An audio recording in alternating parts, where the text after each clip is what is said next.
Hey, thanks for clicking on my face. I'm John Stark from MacTheMovieGuy.com, and this is a review of See How They Run. I watched this on HBo MAX, where it has audio description. I am a blind film critic. We're very rare out there in the wild, but we do exist. Yeah, didn't really know what this was. I'm just gonna be totally honest. I knew nothing about this film, hadn't seen a trailer for it. The closest thing that I knew to the film was that Sam Rockwell was in it. I'd picked up somewhere along the way, somebody had mentioned that Sam Rockwell was in this, and I was like, oh, that'll be fun. I like him. Turns out this film was pretty interesting, and I will try to explain it in a way that does not spoil the film for you. That's going to be difficult, so this is going to be vague. Sam Rockwell and Saoirse Ronan play two detectives over in the UK who are called in to investigate a murder on the set of the play The Mousetrap. Yes. Yep. The play just kind of... the show just kind of revolves around that. It's very twisty, with a lot of different... It's a whodunit within a whodunit, kind of. A lot of different angles are played. It plays with its own conventions.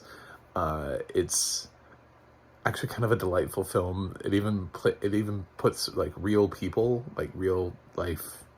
Well, not the actors. I mean, not the actual people themselves, but actors playing real people. Like there was somebody playing Richard Attenborough, and somebody playing Agatha Christie, because The Mousetrap is her work.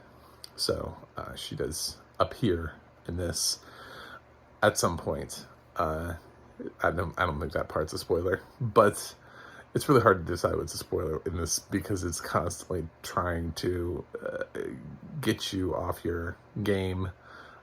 Even trying to tell you whether or not Sam Rockwell or Saoirse Ronan or even Adrian Brody, who actually kind of opens the film, he does a lot of the narration. He's involved in the production. Trying to tell you which one of those people is a lead is difficult. Is the lead, like who is the lead of the film? That in itself would be up to you to decide and debate because of how the film decides to try to lay itself out. Arguments could be made, certainly, for any of those characters. So, yeah, that's what the film is. I thought it was fun. I don't know why this film isn't really bigger or didn't do anything, or I know its cast isn't like super amazing. I mean, I know it's hard to sell a Sam Rockwell, Saoirse Ronan, Adrian Brody film, but yeah, it was quirky and it was fun. There's a scene, for example, where Sam Rockwell is talking to a potential, Sam Rockwell and Saoirse Ronan are both talking to a potential killer. I guess you can call everybody as a potential killer in this thing. So, and trying to ask, like, where were you? What's your backstory? What's your relationship to this person? And he talks about, and then he jumps back in time, and we see him having this conversation where he's talking with the person who is writing they're trying to adapt this into a movie. They want to make The Mousetrap into a movie. It's been so successful over there. For anybody who doesn't know The Mousetrap, it's like the longest running play in UK history. Like, it's still running. I believe. I don't think it closed. I don't think this is like Phantom, where like in the last year it closed and I missed it. But I think The Mousetrap is still running. Either way, it would still be the longest running. Nothing has beaten its record yet.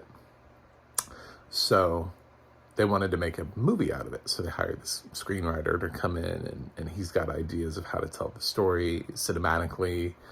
And one of the ideas is to use flashbacks.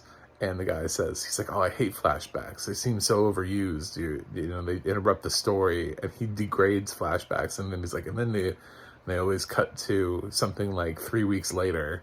And then like it does it actually, like after he says it cuts it and it goes 3 weeks later within the actual story. So you see the conversation where he talks about hating flashbacks, which is inside of a flashback itself.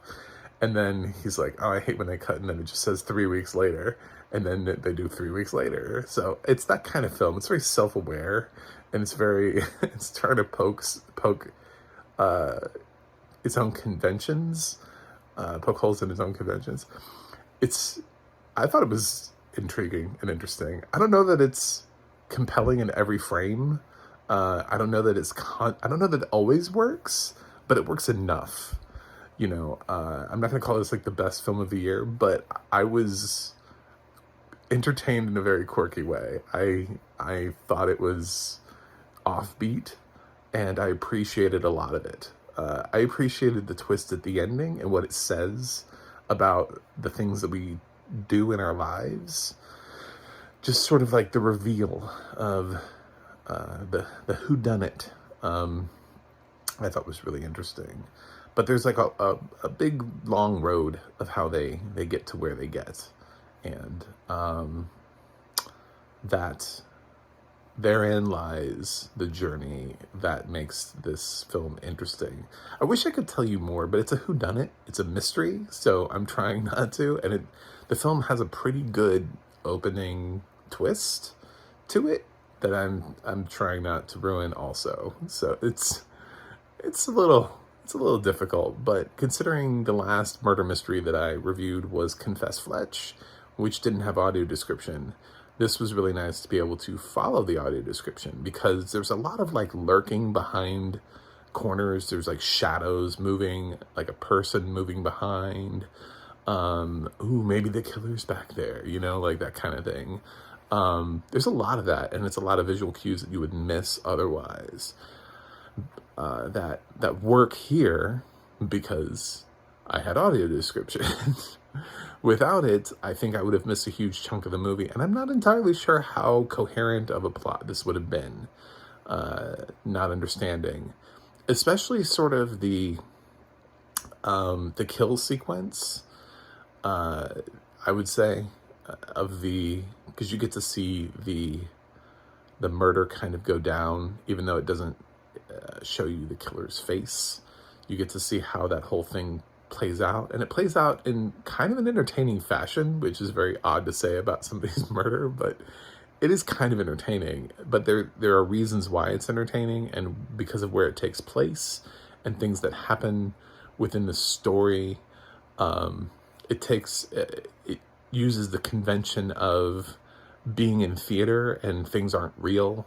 They're props or they're set pieces, and you just kind of you can't rely on something. Just because something looks like it's a staircase to somewhere doesn't really mean it is a staircase to anywhere, or that a door opens, it doesn't mean it actually goes anywhere. So it's one of those kind of things. It's quite hilarious, but it has a whole bunch of visual cues that you would miss if we didn't have audio description. So this is exactly why audio description is so necessary. So the team at Deluxe, good job. Thank you for bringing us audio description on this film. Yeah, that's it. I don't know, I guess if I had a negative to say about it, it would be that I left the film not fully comprehending why Sam Rockwell was in it. I don't know if that makes any sense. He's clearly American, and I guess I missed the bit of dialogue that's like, why do we have an American in this film? Because the entire cast around him is not. Even Adrian Brody is, but it's not as consequential. But everyone else is British that's there. I mean, it's clearly a UK thing, and he plays a UK police officer. I think that's what's weird about it, is that they have an American who's also a British constable or whatever they call him.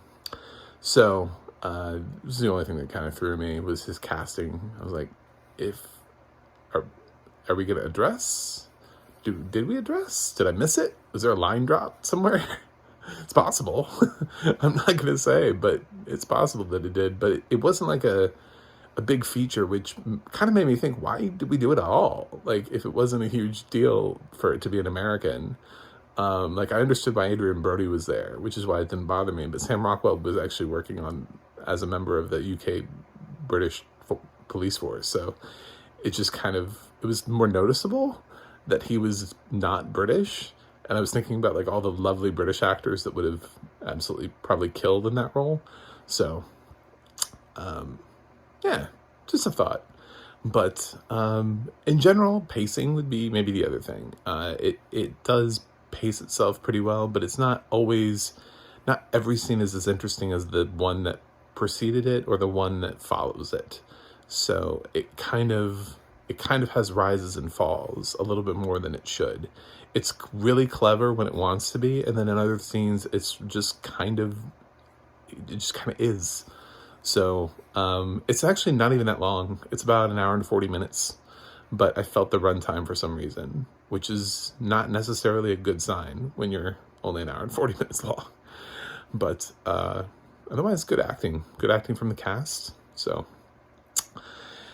I think everybody should watch this film. I thought it was pretty good.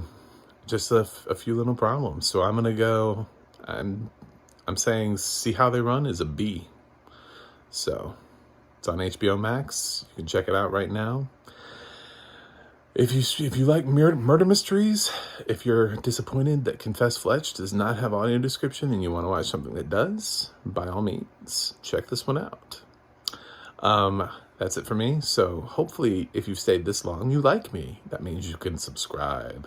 I'm one of those people that waited until the end. I gave you all the goods, and now you're here, and now I'm asking you, did you like it? Please subscribe. I'm trying to get to 100 by the end of the year. I'm pretty close. I'm within striking distance. So I can do this. I just need people to click subscribe to keep me around. So, yeah. And I have a website, macthemovieguy.com, which you can go to and check any of my other stuff out. You can go to the Audio Description Project, adp.acb.org. It'll let you know what has audio description and where you can watch it. And the adna.org will let you know more about your favorite narrators and people who work in audio description. That is it for me today. I gotta go review something else for you guys, but I will see you on the other side.